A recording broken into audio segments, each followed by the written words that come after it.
जी अस्सलाम वालेकुम बेटा। क्या हाल है हम सबके। मुझे उम्मीद है कि आप सब खैरियत से होंगे।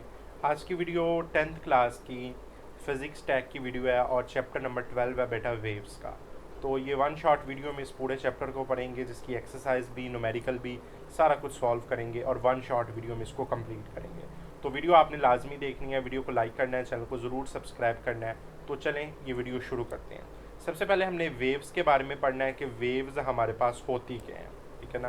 वेव्स के बारे में पढ़ते हैं कि बेटा आपकी जो वेव्स हैं वो होती क्या हैं, ठीक है ना। तो सबसे पहले आपके पास आ जाता है wave and nature of wave, ठीक है ना। Waves and nature of waves. जब वेव किसी मीडियम से गुजरती है तो वो इसमें मौजूद पार्टिकल को वाइब्रेट करती है। सबसे पहले वेव का आपको पता होना चाहिए कि किसी भी मीडियम के अंदर डिस्टरबेंस क्रिएट करने से जो लहरें पैदा होती हैं उसको हम कहते हैं कि वो वेव्स है। वो आवाज़ की वेव भी हो सकती है, वो पानी की वेव भी हो सकती है, ठीक है ना। वो किसी कोई भी किस्म की आपकी वेव्स हो सकती हैं, ठीक है ना। तो जब वेव्स किसी मीडियम से गुजरती है ना तो उसके जो पार्टिकल्स होते हैं उनको वाइब्रेट करवाती हैं, ठीक है ना, जिस तरह कि उसने बताया हुआ है। अब साउंड की वेव है तो साउंड की वेव से जब ये गुजरेगी वेव यहाँ से तो ये वाइब्रेशन पैदा होगी, तो चीज़ वाइब्रेट करेगी। इसी तरह जब किसी मीडियम में डिस्टर्बेंस क्रिएट करनी है तो उसमें जो वेव्स पैदा होती हैं वो इसकी एनर्जी को मुंतकिल करती हैं वाइब्रेशन एनर्जी में, ठीक है ना। मिसाल के तौर पर उसने कहा है जी, मिसाल उसने दी है for example when a tongue is dropped into a still water, ठीक है ना। कोई भी लकड़ी का टुकड़ा आपने कोई भी पानी की सतह पर आपने फेंका है, पानी अपनी रेस्ट की हालत में है, इसके मीडियम के अंदर आपने कोई भी टुकड़ा लकड़ी का हो या वट्टे का हो वो आपने फेंका, तो आप देखिएगा कि एनर्जी जो सी है वेव एनर्जी उसमें पैदा होगी, उसमें वेव्स बनेंगी और ये वाइब्रेशन वाली वेव्स होंगी। इसी तरह हमारे पास कोई गिटार आप बजा रहे हैं या कोई दूसरी चीज़ आप बजा रहे हैं जिसमें हारमोन्स हैं, जो भी इंस्ट्रूमेंट है बजाने वाले, तो उससे बेटा आवाज़ की वेव पैदा होती है जो हमारे कानों तक जाती है, ठीक है ना। तो ये साउंड वेव्स होती हैं। अब वेव एनर्जी एक जगह से दूसरी जगह मुंतकिल करती है, लेकिन मटीरियल मीडियम को साथ नहीं ले जाते, ठीक है ना। वो कहता है कि वेव एक जगह से दूसरी जगह तो मुंतकिल होती हैं, उसकी वेव की वो जो एनर्जी है वो यहाँ से इस गिटार से इंसान के कान तक तो जा रही है उसकी एनर्जी, पर जो गिटार है वो अपनी असल जगह के ऊपर मुस्तकिम खड़ा हुआ है, वो तो नहीं ना जा रहा आपके कान की तरफ, वो अपनी असल जगह के ऊपर खड़ा हुआ है। तो इसको हम कहेंगे कि वो बेटा वेव्स हैं। तो वेव हमारे पास एनर्जी एक जगह से दूसरी जगह ट्रांसफ़र होती है विदाउट ट्रांसफार्मिंग मैटर, कोई भी मटेरियल उसके ट्रांसफार्मर होने के बगैर, ठीक है ना। तो ये होते हैं waves and nature of waves, ठीक है ना। तो वेव्स के बारे में आपको पता चल गया कि वेव्स क्या होती है और हमारे पास मोशन क्या होती है। सब अगला हमारा टॉपिक आ जाता है वेव मोशन को जाहिर करने के लिए पानी की वेव्स का तज्जिया। अब आपने पानी की वेव का तज्जिया लेना है। वेव मोशन को समझने के लिए एक नहायत सादा और मौसर तरीका रिपल टैंक का तजर्बा है। अब आपने रिपल टैंक देखा, आपने वो तजर्बे के ज़रिए हमने पानी की वेव को देखना है। देखते हैं।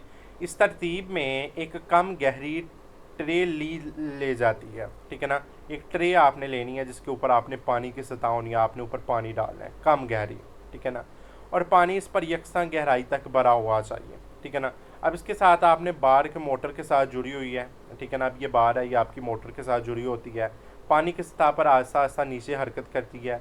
ये हरकत पानी में खलल पैदा करती है जिसमें वेव क्रस्ट बनाती हैं, क्रस्ट और ट्रफ बनाती हैं, ऊपर नीचे ये वेव होती है और जो हमारे पास हरकत करती है जिससे हमें पता चलता है कि ये बेटा पानी की वेव है, ठीक है ना।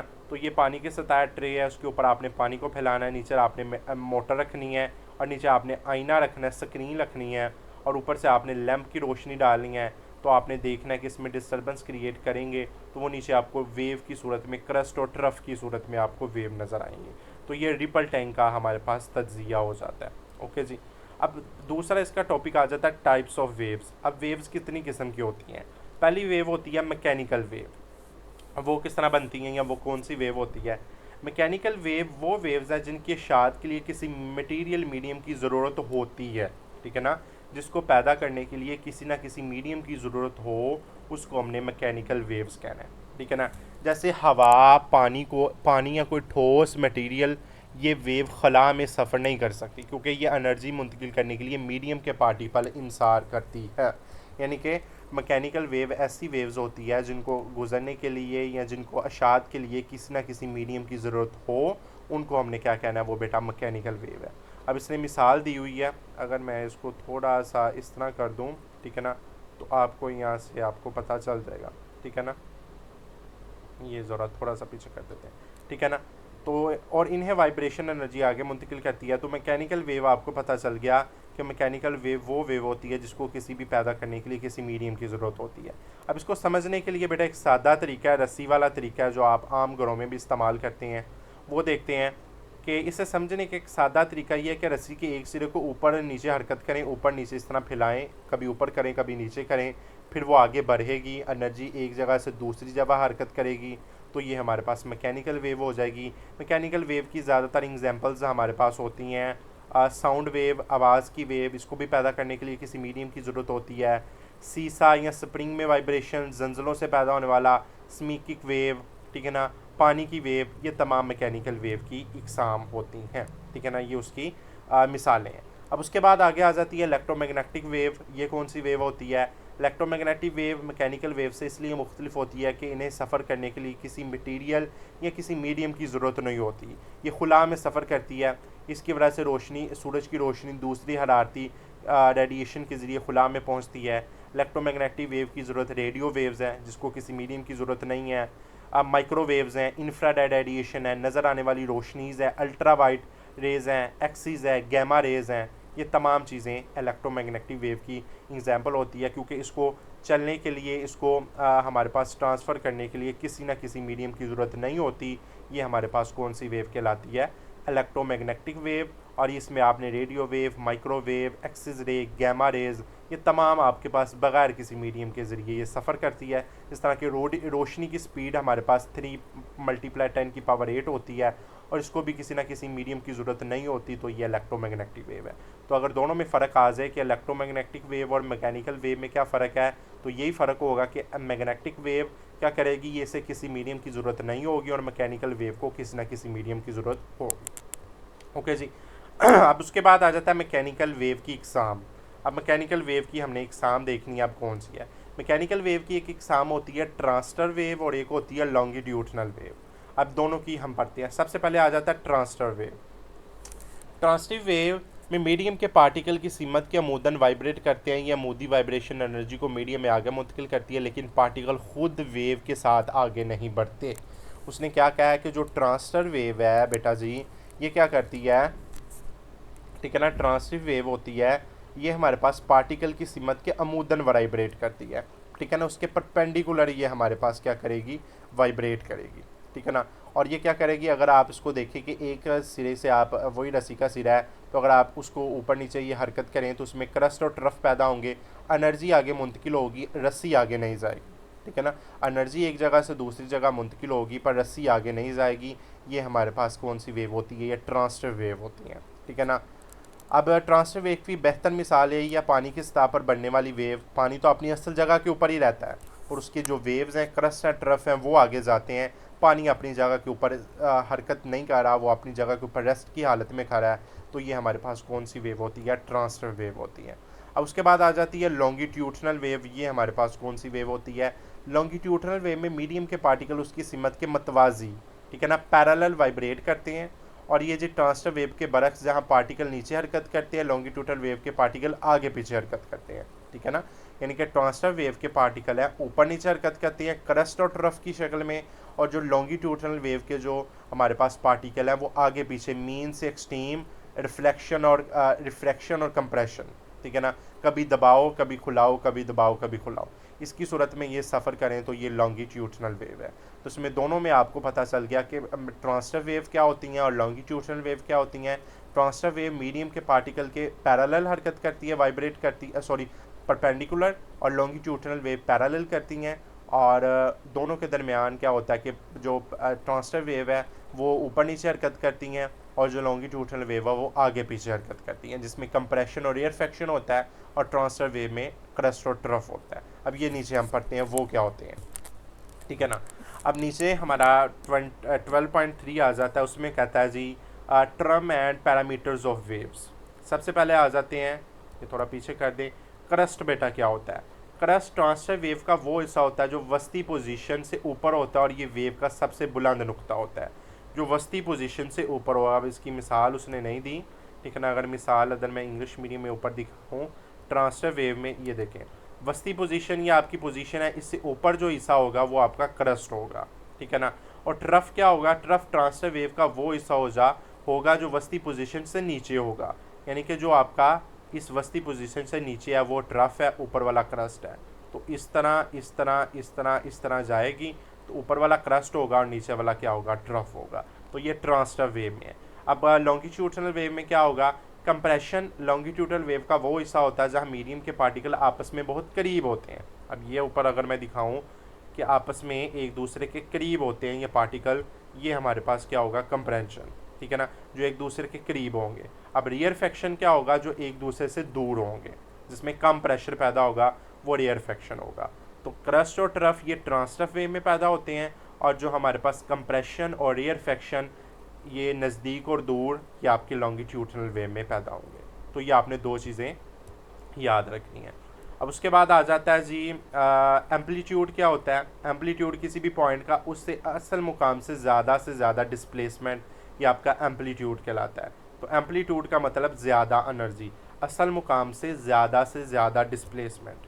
अगर आपको ऊपर एम्पलीट्यूड दिखाएं तो असल मुकाम से ज़्यादा जो डिस्प्लेसमेंट होगा वो आपका क्या होगा, एम्पलीट्यूड होगा। यहाँ तक, यहाँ आपका क्या होगा, ये एम्पलीट्यूड है, ठीक है ना। उसके बाद वेवलेंथ क्या होती है, जिसे हम लैम्डा कहते हैं। तो वेवलेंथ वो मुतसल वेव है जो एक जैसे हिस्सों के दरमियान फासले को कहते हैं। मसलन ट्रांसफर वेव में क्रस्ट से क्रस्ट और ट्रफ से ट्रफ, लॉन्गिट्यूडनल वेव में कंप्रेशन से कंप्रेशन और रेयरफेक्शन। अब ये ज़रा दिखाएं, ऊपर देखें, क्रस्ट से क्रस्ट तक जो फासला होगा इसको वेवलेंथ कहेंगे, नीचे ट्रफ से ट्रफ तक ये आपकी वेवलेंथ होगी। इसी तरह अगर हम कंप्रेशन और रेयरफेक्शन में देखें कि कंप्रेशन और कंप्रेशन के दरमियान जो फासला वो वेवलेंथ, और रेयरफेक्शन के दरमियान जो फासला वो वेवलेंथ होगी। और इसका ऐसा यूनिट क्या होगा, मीटर होगा, ठीक है ना। उसके बाद क्या होगी, फ्रीक्वेंसी होगी। फ्रीक्वेंसी हमारे पास क्या होगी, किसी पॉइंट के गिर्द वाइब्रेशनी मोशन करते हुए जिसम एक सेकंड में वाइब्रेशन की तादाद, कोई भी जिसम अगर वाइब्रेट कर रहा है तो एक मिनट में या एक सेकंड में उसकी जो वाइब्रेशन की तादाद है उसको हम फ्रीक्वेंसी कहेंगे। तो फ्रीक्वेंसी को एफ से जाहिर करते हैं और इसका यूनिट हर्ट्ज़ होगा, HZ, हर्ट्ज़ इसका यूनिट होगा। उसके बाद टाइम पीरियड क्या होता है, किसी मकसद पॉइंट से एक वेव के गुजरने के लिए टाइम को टाइम पीरियड कहते हैं, कि जब कोई एक वेव कितने टाइम में गुजरी है उसको बेटा टाइम पीरियड कहेंगे। टाइम पीरियड का ऐसा यूनिट आपका सेकंड होता है, और फ्रीक्वेंसी का उल्ट होता है। टाइम पीरियड किसका उल्ट होता है, फ्रीक्वेंसी का उल्ट होता है। अब उसके बाद आ जाता है वेव फ्रंट। वेव फ्रंट हमारे पास ख्याली लाइनें होंगी, ख्याली सतह होगी, ख्याली आपकी वेव होंगी कि यार ये इस तरह ये यहाँ वेव बन सकती है, यहाँ इस तरह की वेव बन सकती है, इसका डिस्प्लेसमेंट इतना हो सकता है, इसका डिस्प्लेसमेंट इतना हो सकता है, इसको हम कहेंगे वो बेटा क्या है जी, वेव फ्रंट है। तो ये सारी की सारी आपकी शॉर्ट क्वेश्चन में डेफिनेशन होगी। Crust trough, compression rarefaction, amplitude, उसके बाद time period, frequency, wave front और वेव लेंथ, ठीक है ना। अब उसके बाद नीचे आ जाता है वेव स्पीड और वेव इक्वेशन, ठीक है ना। वेव स्पीड और वेव इक्वेशन हमारे पास क्या होगी, इसको थोड़ा सा हम देखते हैं, ये आपकी शॉर्ट में आएगी। वो स्पीड जिसे वेव किसी मीडियम में सफ़र करती है वेव की स्पीड कहलाती है। यानी कि स्पीड क्या होगी, फासला कितने वक्त में तय किया गया है। वेव के लिए आपने क्या चाहिए, आपको लेंथ, वेव लेंथ चाहिए जिसके लिए लैम्डा, टाइम पीरियड के लिए टी, और वी आपकी उसकी स्पीड होगी जिसको S/T कहेंगे। अब आपने क्या करना है, v is equal lambda over T, ठीक है ना। v किसके इक्वल होता है बेटा, लैम्डा ओवर टी के इक्वल होता है। अब लैम्डा ओवर टी है तो t किसका उल्ट होगा, ये फ्रिक्वेंसी का उल्ट होगा, तो t की जगह 1/t आ जाएगा, तो ये फ्रिक्वेंसी ओवर लैम्डा आ जाएगा। तो v is equal F lambda इसका आंसर आ जाएगा वेव इक्वेशन का, ठीक है ना। तो वेव इसमें क्या है, ms मीटर पर सेकंड में, फ्रिक्वेंसी हर्ट्स में आ जाएगी, और वेवलेंथ आपका लैम्डा में आ जाएगा। और आपने नीचे देखा हो वो कहता है कि एक वेव 10 साइकिल्स मुकम्मल करने में 5 मिनट लेती है, 5 सेकंड लेती है, और वेवलेंथ 1.2 मीटर होती है। तो मालूम करें वेव की फ्रिक्वेंसी और वेव की स्पीड, ठीक है ना। अब साइकिल की तादाद कितनी है, 10, वक़्त कितना है, 5, लैम्डा कितना है, 1.2 मीटर, फ्रिक्वेंसी और फाइंड करना है। फ्रिक्वेंसी क्या होगी, ये टाइम पीरियड का उल्टा होगा, तो टाइम पीरियड ओवर 10/5 ये 2 हर्ट्स आ जाएगी।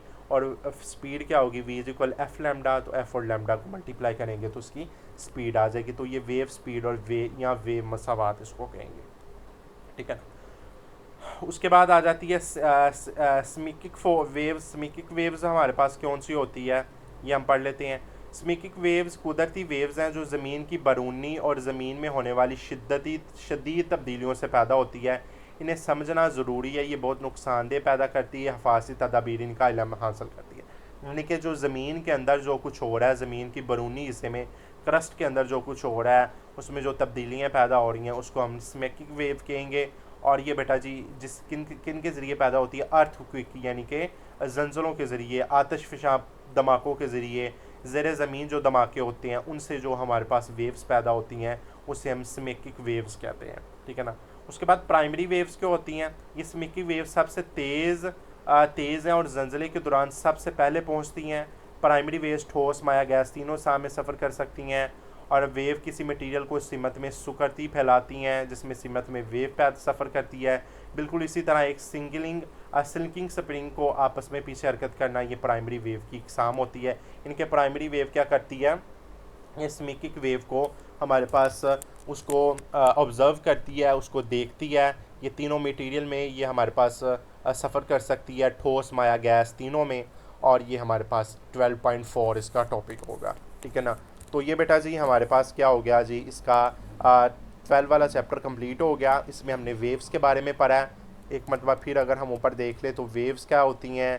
ठीक है ना। उसके बाद वेव की एग्जांपल कौन कौन सी है, mechanical wave, electromagnetic wave, wave की मैकेनिकल वेव की transverse wave, longitudinal wave, crest, trough, compression, rarefaction, amplitude, wavelength, frequency, time period, wave front, wave मसावात और स्मैकिक वेव और प्राइमरी वेव, ये सारा कुछ हमने पढ़ा। अब इसके एमसीक्यूज़ को हम सॉल्व करते हैं। सबसे पहला एमसीक्यूज़ है the direction of vibration in a longitudinal wave. Longitudinal wave में हमारे पास वेव अमूदन सफ़र करती है कि हमारे पास उसके सिमत के साथ साथ सफ़र करती है, बेटा पैरेलल सफ़र करती है। तो ये इसका आंसर होगा, इसका पैरेलल। ठीक है ना। इसका आंसर क्या होगा बेटा, पैरेलल। ये ज़रा मैं नीचे आ जाएँ तो इसका आंसर क्या होगा, ये उसके पैरेलल सफ़र करेगी। क्या होगा, वेव की सिमत के साथ ही उसका क्या होगा, सफ़र होगा। ठीक है ना। इस जगह इसको भी मैं उसकी तरफ ले आऊँ। ठीक है ना। ये थोड़ा सा इसको जूम आउट कर लें। ठीक है ना। ये ज़रा मैं इसको उसकी तरफ, उस चैप्टर के ऊपर ले आऊँ, फिर हम पढ़ते हैं ये चैप्टर। ठीक है ना। In the same direction as the wave travel. उसके बाद अगला इसका एमसीक्यूज़ है। अगले में वो क्या कहता है, ट्रांसटर वेव का सबसे निचला हिस्सा क्या होता है, नीचे वाला हिस्सा, ऊपर वाला क्रस्ट, और नीचे वाला क्या होता है, ये बेटा ट्रफ होता है। तो ट्रफ इसका क्या होगा, आंसर होगा। उसके बाद वो कहता है कि दर्ज हाल में से कौन सी वेव को सफ़र करने के लिए मटेरियल मीडियम की ज़रूरत होती है। किसको मटेरियल मीडियम की ज़रूरत होती है बेटा, साउंड वेव को गुजरने के लिए किसी ना किसी मीडियम की ज़रूरत होती है। वेव की कौन सी खासियत इसकी एनर्जी की मकदार को ज़ाहिर करती है, तो बेटा एम्पलीट्यूड इसकी एनर्जी की मकदार को क्या करेगा, ज़ाहिर करेगा। ऊपर पर है एक वेव फ्रंट क्या होगी, एक वेव फ्रंट के अंदर हमारे पास क्या हो गए, वेव फ्रंट के अंदर एक एक एक ऐसी लाइन जिस पर तमाम पॉइंट फेस करेंगे, वो हमारे पास वेव फ्रंट होगा। उसके बाद आगे आ जाता है जी, एक वेव जनरेटर 3 मिनट में 600 वेव पैदा करता है। ठीक है ना। 3 मिनट में कितनी वेव्स पैदा करेगा, 600। और हर वेव 2 मीटर फी सेकंड के हिसाब से सफ़र करती है। वेव की वेव लेंथ हमारे पास क्या होगी, तो इसके लिए आपने फार्मूला लगा के वेव की वेव लेंथ को आपने क्या करना है, फाइंड करना है। तो ये आपने फार्मूला लगा के करना है। अब उसके बाद आगे आ जाएं, इसके सवालात हम देखते हैं। इधर से इसके सवालात ओपन कर लेते हैं, इंग्लिश मीडियम के, वहाँ से उर्दू मीडियम के। पहला सवाल है, वेव एक जगह से दूसरी जगह क्या मुंतकिल करती है। ठीक है ना। वेव एक जगह से दूसरी जगह में बेटा क्या मुंतकिल करती है, वेव एक जगह से दूसरी जगह में एनर्जी को मुंतकिल करती है, पर मीडियम के ज़रात अपनी जगह नहीं छोड़ते। तो ये इसका आंसर होगा।